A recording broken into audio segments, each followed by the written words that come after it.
ఆ స్ట్రెస్ వల్ల మనం ప్రొక్రాస్టినేషన్ చేస్తాం. సో దీన్ని ఓవర్కమ్ అవ్వాలంటే సింపుల్ టిప్స్ చాలా ఉన్నాయి. చిన్న ఏంటి అంటే ఫస్ట్ షార్ట్ స్మాల్ గోల్స్ తోటి వెళ్ళాలి. చిన్న అచీవబుల్ గోల్స్. ఓకే, నేను ఒక 10 minutes 15 minutes నేను వాకింగ్ చేయాలి. వాకింగ్ చేసిన రోజు సెల్ఫ్ అప్రిషియేట్ చేసుకోవాలి, నేను చేయగలిగాను. అండ్ ఒక క్యాలెండర్ మెయింటైన్ చేయడము, ఒక బుక్ మెయింటైన్ చేయడము. ఓకే, ఒక ప్లానర్ లాగా ఇవాళ చేశాను, లేకపోతే క్యాలెండర్ లో వచ్చి టిక్ పెట్టేసుకోండి. సో అట్లా ఎక్కువ డేస్ అయితే మీకు మీరు ఒక గిఫ్ట్ ఇచ్చుకోండి కదా. ఒక నెల రోజులు మీరు చేశారు, you appreciate your self, very good, you did it. చిన్న గిఫ్ట్ ఏదన్నా, చిన్న treat, that is very important. So 1 month అయిపోయిందా, సెకండ్ మంత్, ఆ 1 month అవ్వగానే కొద్దిగా బాడీలో చేంజెస్ వస్తాయి. దట్ ఈస్ అలవాటు అయిపోతుంది. అప్పుడు మన బాడీకి కాన్షియస్ అంటే ఇంకా ఏమవుతుందంటే కాన్ఫిడెన్స్ లెవెల్స్ పెరుగుతాయి. ఫస్ట్ నువ్వు చేయగలవు అనే నమ్మకం వస్తుంది. ఎప్పుడైతే కాన్ఫిడెన్స్ వస్తుందో ఆబ్వియస్లీ మీ గోల్ ఇంకొంచెం పెద్దది పెట్టుకోవచ్చు అనమాట. సో గోల్ సెట్టింగ్లోనే ప్రాబ్లం ఉంటుంది. ఫస్ట్ గోల్స్ అనేవి అన్అచీవబుల్ గోల్స్ అని కాదు, మనం పెద్దగా డిజైర్ చేయొచ్చు, కానీ ఆ టార్గెట్ అనేది ఇవ్వకూడదు. సో మనం ఇమ్మీడియట్గా నేను రేపు తెల్లారేసరికి కోటీశ్వరుని అయిపోవాలంటే ఎట్లా అవ్వలేం కదా. సో ఇట్లాంటివి చేయకూడదు అనమాట. డ్రీమింగ్ ఈజ్ గుడ్, కానీ ఇట్లా మరీ ఈ ఓవర్ డ్రీమింగ్ అనేది కరెక్ట్ కాదనమాట. రైట్. సో మన గోల్ సెట్టింగ్ కరెక్ట్ ఉండాలి. ప్రొక్రాస్టినేషన్ నుంచి బయటికి రావాలి అంటే తర్వాత మన దగ్గర ఒక ప్లానర్ ఉండాలి. అండ్ ఎట్ ఎనీ కాస్ట్, అంటే ఏది ఏమైనా సరే మనము ఒకటి నిర్ణయించుకున్నాము అంటే దానికి స్టిక్ ఆన్ అయి ఉండాలి. బికాజ్ మనల్ని మనమే మోటివేట్ చేసుకోవాలి, మనమే చేయగలుగుతాం. ఎవరో వచ్చి చెయ్యి అమ్మ వచ్చి, లేకపోతే చెల్లి వచ్చి, అక్క వచ్చి, లేయిరా నువ్వు ఎల్లురా ఇలా అనడం అనేటువంటిది ఎక్కువ రోజులు సాగదనమాట. సో మనల్ని మనమే మోటివేట్ చేసుకోవాలి. మనల్ని మనము చిన్న చిన్న గోల్స్ అచీవ్ చేసుకున్న కొద్దీ you keep patting your back and appreciating your self. మనల్ని మనం చిన్న చిన్న గిఫ్ట్స్ తోటి అప్రిషియేట్ చేసుకోవాలి. ఇలా చేయడం మొదలు పెడితే it will lead to a big thing some day. So చాలా మంది చూడండి, in fact it is very common in everybody, and few people genuinely they will not get time. Okay, మనం వాళ్ళని ఏమీ అనలేము because of their schedule, work schedule, lifestyles. So వాళ్ళకి so వాళ్ళు కూడా ఒకవేళ if they sit back and talk to themselves, వాళ్ళు కూడా ఒక వే ఫైండ్ అవుట్ చేయొచ్చు. మరి అంత అసాధ్యమైంది కాదు. బట్ మెయిన్ రీజన్ అయితే ఇది ఉంటుంది ప్రొక్రాస్టినేషన్కి. ఇంకొకటి చాలా మందిలో మోటివేషన్ రాదనమాట. మోటివేషన్ రాకపోవడం ఇంకొక రీజన్. మోటివేషన్ రాకపోవడం, ఇందాక నేను వై అనేది క్లియర్గా ఉండాలని చెప్పాను కదా. ఇప్పుడు ఫర్ ఎగ్జాంపుల్ ఇప్పుడు స్టూడెంట్సే ఉన్నారు. స్టూడెంట్స్ ఎందుకు నెగ్లెక్ట్ చేస్తారు చదువుని, లేదా ఎందుకు ప్రొక్రాస్టినేట్ చేస్తుంటారు? ఇవాళ కంప్లీట్ చేద్దాం టెక్స్ట్ బుక్, లేకపోతే ఇంకేదన్నా నేర్చుకునేది ఇవాళ చేద్దాం, రేపు చేద్దాము, ఆ ఎగ్జామ్స్ ఎప్పుడో కదా, మార్చ్లో ఏప్రిల్లో కదా, ఇప్పటి నుంచే ఎందుకు, ఇలా మన మైండ్ మనకి ఫీడ్ ఇస్తూ ఉంటుందన్నమాట. సో ఎప్పుడైతే మనము ఎండ్ అనేది, మనం ఏదైతే వై ఎందుకు నేను చదవాలి, ఆ ఎందుకు అనేది క్లియర్గా ఉందనుకోండి, I'm not talking about the immediate results. ప్రతి ఒక్కరికి ఒక గోల్ ఉంటుంది కదా లైఫ్లో, ఇది అవ్వాలి, ఇది అచీవ్ చేయాలి అని. సో ఆ వై అనేది క్లియర్గా ఉందనుకోండి, లేదు నేను కంప్లీట్ చేయాలి. మీరు ఒక్కసారి ఏదన్నా చిన్న గోల్ అచీవ్ చేస్తే ఆ సంతోషం చాలా ఎక్కువ ఉంటుంది తెలుసా. చిన్నదే పెట్టుకోండి, అది అచీవ్ చేయండి. ఫస్ట్ ఆ జాయ్ని ఎంజాయ్ చేయండి, సెల్ఫ్ అప్రిషియేషన్ చేసుకోండి, దాంట్లో చాలా పవర్ ఉంటుంది. సో అట్లా చిన్న చిన్న goals, set your goals very small, అచీవబులే చేయండి. తర్వాత వాటిని పెంచుకుంటూ వెళ్ళండి. మీ ఎబిలిటీ పెరుగుతుంది, మీ మీద మీకు కాన్ఫిడెన్స్ వస్తుంది, and you will find new ways also. First you will start with small exercise and then you will get into cardio or something. అప్పుడు మజిల్ బిల్డ్ చేయాలి. ఫస్ట్ వెయిట్ తగ్గడం పైనే కాన్సన్ట్రేషన్ ఉంటుంది, దాని తర్వాత బాడీ బిల్డ్ చేయాలన్న concentration వస్తుంది. Then you can go on, keep on going.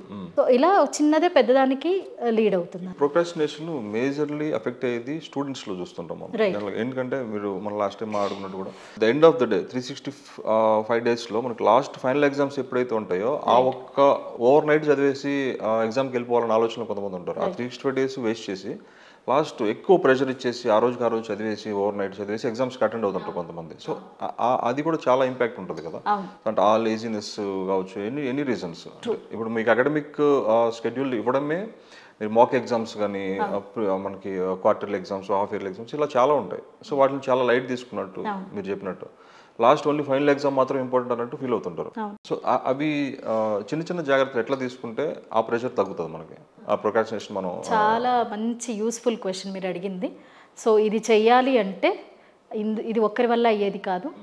Okay, so నేను పేరు చెప్పదలుచుకోవట్లేదు, కానీ కొన్ని స్కూల్స్, కొన్ని colleges every week test, every 2 డేస్కి ఒక టెస్ట్, ఎవ్రీ 3 డేస్కి ఒక టెస్ట్ పెడుతున్నారు అని కంప్లైంట్స్. కానీ వాళ్ళు అసలు ఎందుకు పెడుతున్నారు, దాని గురించి ఎవరు మాట్లాడరు. మా పిల్లలు ఓవర్ స్ట్రెస్ అయిపోతున్నారు. ఓవర్ స్ట్రెస్ అవ్వడం ఏంటి, అసలు పిల్లల పని ఏంటి, చదువుకోవడమే కదా. వాళ్ళకి వేరే పని ఉందా, చదువుకోవాలి అంతే కదా. సో చదువుకోవాలి అంటే ఇప్పుడు ఈ వీక్ ఒక లెసన్ అయింది లేదా ఒక టాపిక్ అయింది, ఆ టాపిక్ పైన ఒక 2-3 ఎగ్జామ్స్ కండక్ట్ చేస్తున్నారు అంటే they are giving time to learn కదా. చదువుకోవడానికి టైం ఇస్తున్నారు. ఒకటి కాకపోతే ఇంకొక దాంట్లో బెటర్ చేయొచ్చు ఒకటి.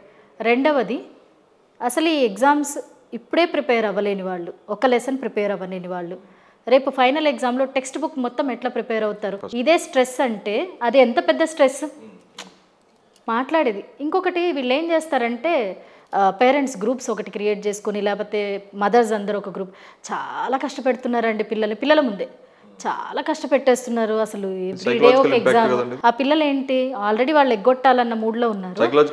మా మమ్మీ కూడా నన్ను సపోర్ట్ చేసేసింది, వాళ్ళు ఆ మూడ్లోకి వెళ్ళిపోతారు. ఇంకా ఇంపార్టెంట్ కాదు అనేది ఇండైరెక్ట్గా సిగ్నల్ ఇస్తున్నట్టు.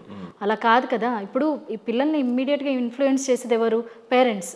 సో పేరెంట్స్ అనేవాళ్ళు ఎప్పుడు పిల్లల ముందు అలా మాట్లాడకూడదు. లేదా వాళ్ళు ఎవరైనా కాల్ చేశారు, పేరెంట్ మాట్లాడకూడదు, ఎనీథింగ్.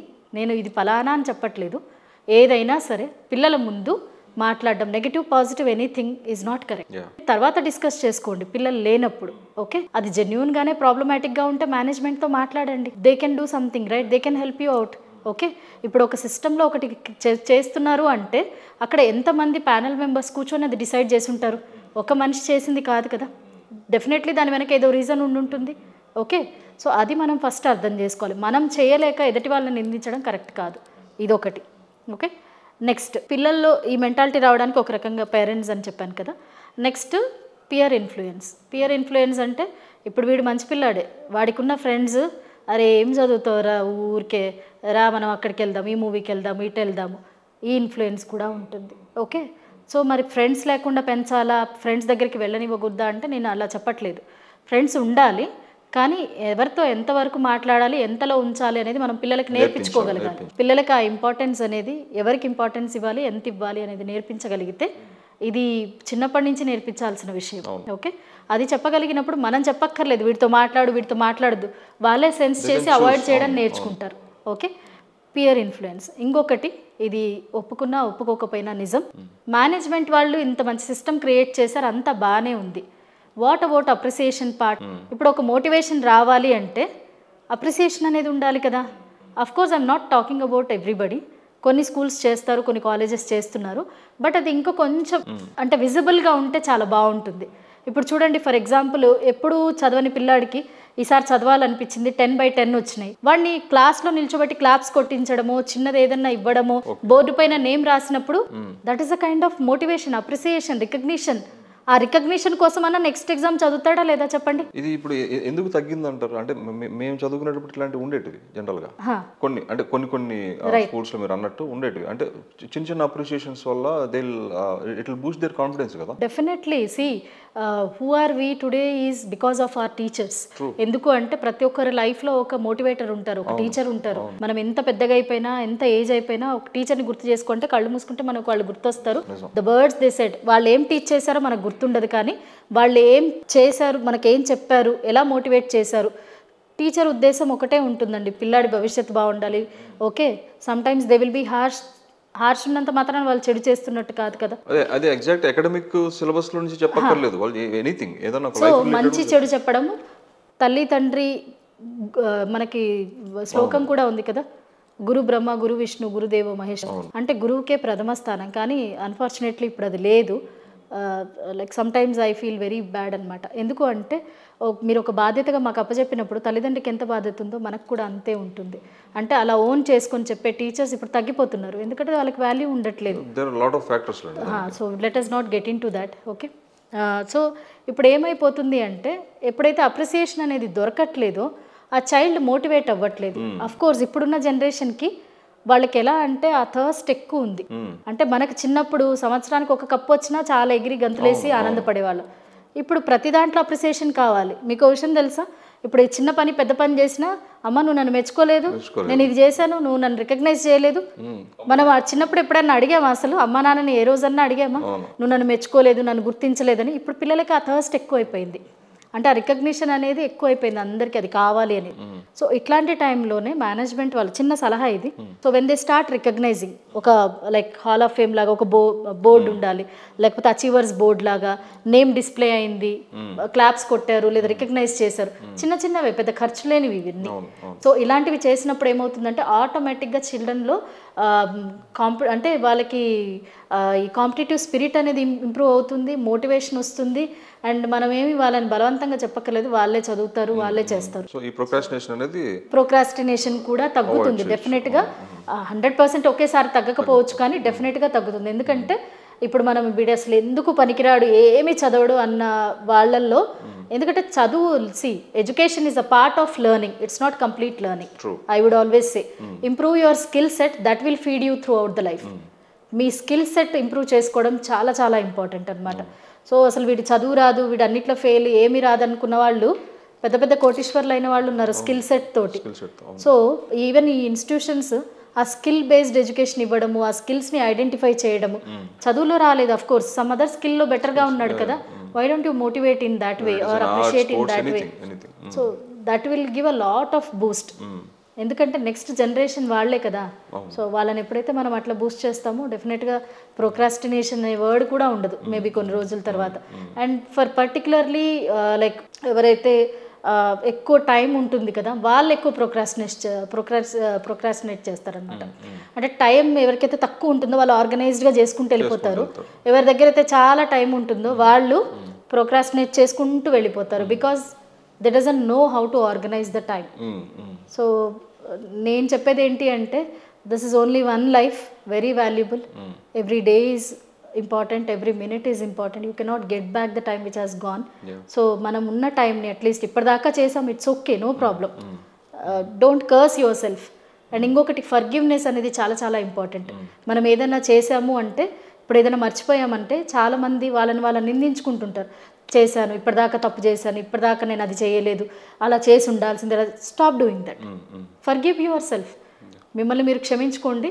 సరే ఇప్పటిదాకా అయింది, నెక్స్ట్ ఏంటి, plan for the future and work according.